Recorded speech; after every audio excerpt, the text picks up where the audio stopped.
दोस्तों इस वीडियो में टॉप 60 प्लस सामान्य ज्ञान के क्वेश्चंस देखने वाले हैं जो कि आपके यूपी होमगार्ड एग्जाम के लिए मोस्ट इंपोर्टेंट होंगे। तो इस वीडियो को आप लोग ध्यान से देखिएगा और किसी भी क्वेश्चन का आंसर आप पहले से जानते होंगे तो कमेंट कीजिएगा। देखिए इस वीडियो में आपका पहला सवाल है, इनकलाब जिंदाबाद का नारा किसने दिया था।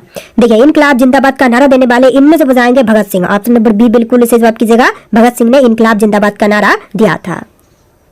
देखिए आपका अगला सवाल, जलियांवाला बाग हत्याकांड किस शहर में हुआ था। तो जलियांवाला बाग हत्याकांड जो है इनमें से हुआ था अमृतसर में। ऑप्शन नंबर सी बिल्कुल इसे जवाब कीजिएगा, अमृतसर में। देखिए आपका अगला सवाल है, भारतीय राष्ट्रीय सेना की स्थापना किसने की। तो भारतीय राष्ट्रीय सेना की स्थापना करने वाले इनमें से बताएंगे सुभाष चंद्र बोस। यहाँ पर बिल्कुल इसे जवाब कीजिएगा, option number B Subhash Chandra Bose. चलिए क्वेश्चन नंबर 4 है, चंपारण सत्याग्रह किससे संबंधित था। फटाफट कमेंट कीजिए अगर आपको पता है। कपड़ा उद्योग से, नील की खेती से, कृषि से या फिर नमक उत्पादन से। तो चंपारण सत्याग्रह इनमें से संबंधित था नील की खेती से। यहाँ पर बिल्कुल इसे जवाब कीजिएगा, ऑप्शन नंबर बी नील की खेती से। देखिए क्वेश्चन नंबर 5 पे, करो या मरो का नारा किस आंदोलन के दौरान दिया गया था। तो करो या मरो का नारा दिया गया था भारत छोड़ो आंदोलन के समय में। ऑप्शन नंबर बी बिल्कुल इसे जवाब कीजिएगा, भारत छोड़ो आंदोलन के समय। देखिए अगला सवाल, पृथ्वी की भूमध्य रेखा की कुल लंबाई कितनी है। तो भूमध्य रेखा की लंबाई जो है टोटल हो जाएगा इनमें से 40,075 किलोमीटर। ऑप्शन नंबर सी बिल्कुल इसे जवाब कीजिएगा, 40,075 किलोमीटर टोटल। देखिए अगला सवाल, डेड सी मृत सागर क्यों प्रसिद्ध है। तो डेड सी मृत सागर प्रसिद्ध होने का कारण जो है इनमें से हो जाएगा बी और सी दोनों ही ऑप्शन, जैसे कि यहाँ पानी में बहुत अधिक नमक होती है और इनमें कोई भी जीव नहीं रहते। तो ऑप्शन नंबर डी बिल्कुल इसे जवाब कीजिएगा। देखिए आपका अगला सवाल, कौन सा देश सूर्योदय की भूमि के नाम से जानी जाती है। तो सूर्योदय की भूमि के नाम से इनमें से जानते हैं जापान देश को, यानी कि राइट आंसर कीजिएगा ऑप्शन नंबर सी जापान, जो कि सूर्योदय की भूमि के नाम से प्रसिद्ध है। देखिए आपका अगला सवाल, सहारा मरुस्थल किस महाद्वीप में स्थित है। तो सहारा मरुस्थल की बात करें तो इनमें से हो जाएगा अफ्रीका महाद्वीप में। यहाँ पर बिल्कुल इसे जवाब कीजिएगा, ऑप्शन नंबर बी अफ्रीका महाद्वीप में। देखिए क्वेश्चन नंबर 10 है देखिए क्वेश्चन नंबर 10 है, मानव शरीर में कुल कितनी हड्डियां होती हैं। तो मानव शरीर में हड्डियों की संख्या होती है टोटल 206। ऑप्शन नंबर बी बिल्कुल इसे जवाब कीजिएगा, 206 जो कि टोटल हड्डियों की संख्या होती है। देखिए आपका अगला सवाल, इंसुलिन हार्मोन शरीर के किस अंग में स्रावित किए जाते हैं। तो शरीर के वह अंग जहां पर स्रावित की जाती है तो इनमें से हो जाएगा अंगनाशय में। ऑप्शन नंबर बी बिल्कुल इसे जवाब कीजिएगा। देखिए क्वेश्चन नंबर 12 है, विश्व का पहला प्रोग्रामेबल कंप्यूटर कौन सा था। तो सबसे पहला प्रोग्रामेबल कंप्यूटर जो कि इनमें से हो जाएगा ENIAC। ऑप्शन नंबर ए बिल्कुल इसे जवाब कीजिएगा, ENISC जो कि पहला कंप्यूटर प्रोग्रामेबल था। देखिए क्वेश्चन नंबर 13 है, सीपीयू का पूरा नाम क्या है। तो सीपीयू का फुल फॉर्म इनमें से हो जाएगा central processing unit. Option number B बिल्कुल इसे जवाब कीजिएगा, सेंट्रल प्रोसेसिंग यूनिट जो कि सीपीयू का फुल फॉर्म है। देखिए आपका अगला सवाल, इंटरनेट का आविष्कार किसने किया था। तो इंटरनेट के आविष्कारक जो कि इनमें से हो जाएंगे Tim Berners Lee. Option number C बिल्कुल इसे जवाब कीजिएगा, टिम बर्नर्स-ली। देखिए आपका अगला सवाल, HTTP का पूरा नाम क्या है। तो HTTP जो कि फुल फॉर्म इनमें से हो जाएगा hyper text transfer protocol. Option number A बिल्कुल इसे जवाब कीजिएगा, हाइपर टेक्स्ट ट्रांसफर प्रोटोकॉल जो कि फुल फॉर्म हो जाएगा। देखिए आपका अगला सवाल, भारत का पहला सुपर कंप्यूटर कौन सा था। तो सबसे पहला सुपर कंप्यूटर जो कि इनमें से हो जाएगा परम 8000। ऑप्शन नंबर ए बिल्कुल इसे जवाब कीजिएगा, परम 8000 जो कि सबसे पहला सुपर कंप्यूटर था। देखिए आपका अगला सवाल, दीपावली का त्योहार किस देवता से जुड़ा हुआ है। तो दीपावली का त्योहार जो है इनमें से जुड़ा हुआ है भगवान राम से। ऑप्शन नंबर डी बिल्कुल इसे जवाब कीजिएगा, भगवान राम से। देखिए आपका अगला सवाल, होली का पर्व किस ऋतु में मनाई जाती है। तो होली पर्व जो है इनमें से मनाई जाती है वसंत ऋतु में। ऑप्शन नंबर सी बिल्कुल इसे जवाब कीजिएगा, वसंत ऋतु में होली पर्व मनाते हैं। देखिए आपका अगला सवाल है, ओणम त्योहार किस राज्य में मनाई जाती है। दोस्तों ओणम त्योहार की बात करें तो इनमें से मनाई जाती है केरल राज्य में। ऑप्शन नंबर बी बिल्कुल इसे जवाब कीजिएगा, केरल राज्य में। देखिए क्वेश्चन नंबर 20 है, गणेश चतुर्थी सबसे ज्यादा कहां पर मनाई जाती है। उत्तर प्रदेश, कर्नाटक, महाराष्ट्र या फिर बिहार में। तो देखिए गणेश चतुर्थी जो है सबसे अधिक मनाते हैं महाराष्ट्र में। ऑप्शन नंबर सी बिल्कुल इसे जवाब कीजिएगा, महाराष्ट्र में। देखिए क्वेश्चन नंबर 21 है, बैसाखी त्योहार किस धर्म से जुड़ा हुआ है। तो बैसाखी त्योहार जो है इनमें से जुड़ा हुआ है सिख धर्म से। ऑप्शन नंबर सी बिल्कुल इसे जवाब कीजिएगा, सिख धर्म से। देखिए अगला सवाल, ग्लोबल वार्मिंग का मुख्य कारण कौन सी गैस है। तो ग्लोबल वार्मिंग का मुख्य कारण जो है इनमें से हो जाएगा carbon dioxide. Option number C बिल्कुल इसे जवाब कीजिएगा, कार्बन डाइऑक्साइड। देखिए आपका अगला सवाल, पृथ्वी दिवस कब मनाई जाती है। तो पृथ्वी दिवस के रूप में मनाते हैं 22 अप्रैल के दिन। यहाँ पर बिल्कुल इसे जवाब कीजिएगा, ऑप्शन नंबर बी 22 अप्रैल के दिन। देखिए क्वेश्चन नंबर 24 है, ग्रीन हाउस प्रभाव किससे संबंधित है। दोस्तों ग्रीन हाउस प्रभाव की बात करें तो इनमें से संबंधित है पर्यावरण प्रदूषण से। यहाँ पर बिल्कुल इसे जवाब कीजिएगा, ऑप्शन नंबर ए पर्यावरण प्रदूषण से संबंधित है। देखिए क्वेश्चन नंबर 25 है, किस गैस की परत पृथ्वी को पारा बैंगनी किरणों से बचाती है।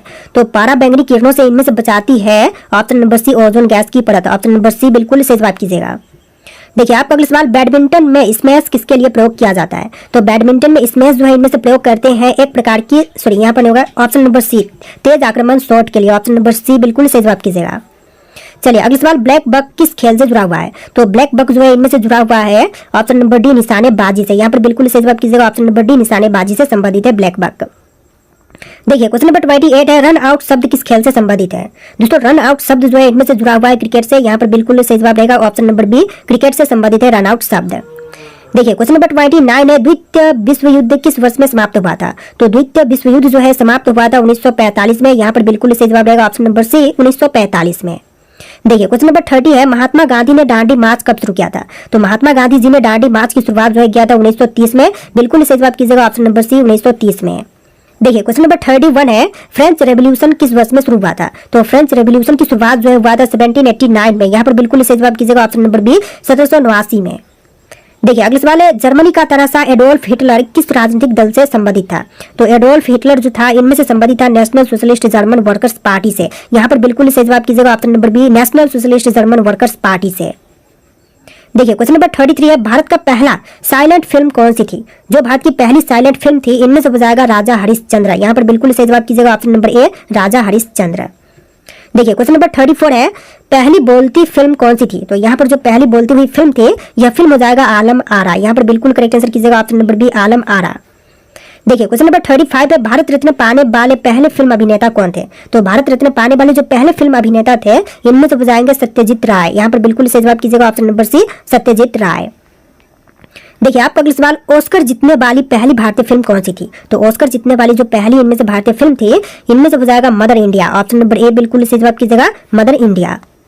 देखिए क्वेश्चन नंबर 38 है, दादा साहब फाल्के अवार्ड किस क्षेत्र में दिए जाते हैं। तो दादा साहब फाल्के अवार्ड जो है यह दिया जाता है सिनेमा के क्षेत्र में। यहाँ पर बिल्कुल सही जवाब कीजिएगा ऑप्शन नंबर बी, सिनेमा के क्षेत्र में देते हैं दादा साहब फाल्के अवार्ड। देखिए क्वेश्चन नंबर 39 है, भारत के संविधान की प्रारूप समिति के अध्यक्ष कौन थे। तो भारत के संविधान की प्रारूप समिति के अध्यक्ष इनमें से हो जाएंगे B R. Ambedkar. Option number C बिल्कुल सही जवाब कीजिएगा, बी.आर. अम्बेडकर। देखिए क्वेश्चन नंबर 40 है, भारत में राष्ट्रपति का कार्यकाल कितने वर्षों का होता है। तो राष्ट्रपति का कार्यकाल जो है इनमें से होती है टोटल 5 वर्ष का। ऑप्शन नंबर बी बिल्कुल सही जवाब कीजिएगा, 5 वर्ष का।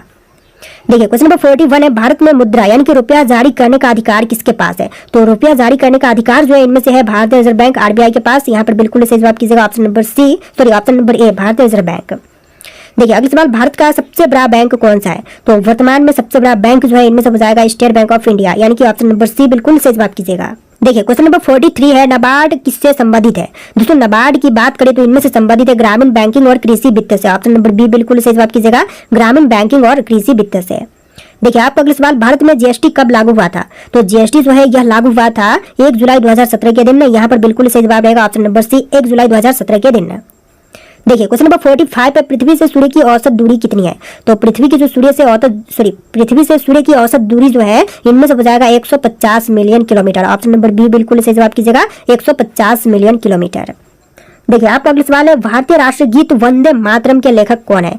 तो वंदे मातरम के लेखक जो कि इनमें से हो जाएंगे Bankim Chandra Chattopadhyay. Option number B बिल्कुल सही जवाब कीजिएगा, ऑप्शन नंबर सी बिल्कुल सही जवाब कीजिएगा, बंकिम चंद्र चट्टोपाध्याय।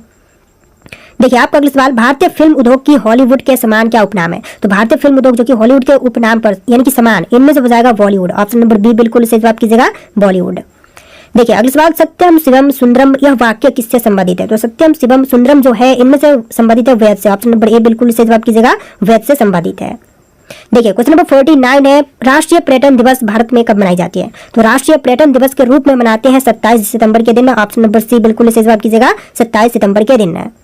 देखिए आपका अगला सवाल, सबसे तेज गति से यात्रा करने वाला मानव निर्मित वस्तु कौन सा है। तो सबसे तेज गति से यात्रा करने वाली मानव निर्मित वस्तु इनमें से न्यू होराइजन्स हो जाएगा। ऑप्शन नंबर बी बिल्कुल सही जवाब कीजिएगा, न्यू होराइजन्स।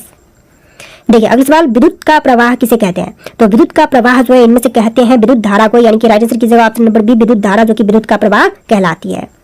देखिए अगला सवाल, पानी में घुलने वाली गैस कौन सी है। तो पानी में घुलनशील जो कि इनमें से हो जाएगा carbon dioxide gas. Option number C बिल्कुल सही जवाब कीजिएगा, कार्बन डाइऑक्साइड। देखिए आपका अगला सवाल है, न्यूटन का गुरुत्वाकर्षण नियम किसके द्वारा दिया गया था, किसके द्वारा दी गई थी। तो न्यूटन का गुरुत्वाकर्षण नियम जो है इनमें से देने वाले हो जाएंगे Isaac Newton. Option number C बिल्कुल सही जवाब कीजिएगा, इसाक न्यूटन। देखिए आपका अगला सवाल, इंसान के शरीर में कुल कितने दांत होते हैं। तो इंसान के शरीर में मुंह में दांतों की संख्या होती है 32। ऑप्शन नंबर सी बिल्कुल सही जवाब कीजिएगा, 32। देखिए आपका अगला सवाल है, ध्वनि की गति सबसे अधिक किस माध्यम में होती है। तो ध्वनि की गति जो है सबसे अधिक होती है इनमें से ठोस में। ऑप्शन नंबर सी बिल्कुल सही जवाब कीजिएगा, ठोस में। देखिए आपका अगला सवाल, परमाणु का सबसे छोटा कण कौन सा है। तो परमाणु का सबसे छोटा कण जो है इनमें से हो जाएगा क्वार्क। ऑप्शन नंबर डी बिल्कुल सही जवाब कीजिएगा, क्वार्क। देखिए अगला सवाल, जल का रासायनिक सूत्र क्या है। तो जल का रासायनिक सूत्र जो है इनमें से हो जाएगा H2O, यानी कि ऑप्शन नंबर बी बिल्कुल सही जवाब कीजिएगा, H2O। देखिए आपका अगला सवाल, विद्युत बल्ब का फिलामेंट किस धातु से बना होता है? तो विद्युत बल्ब का फिलामेंट जो है इनमें से बना होता है टंगस्टन का, यानी कि बिल्कुल सही जवाब कीजिएगा ऑप्शन नंबर बी, टंगस्टन का बना होता है विद्युत बल्ब का फिलामेंट।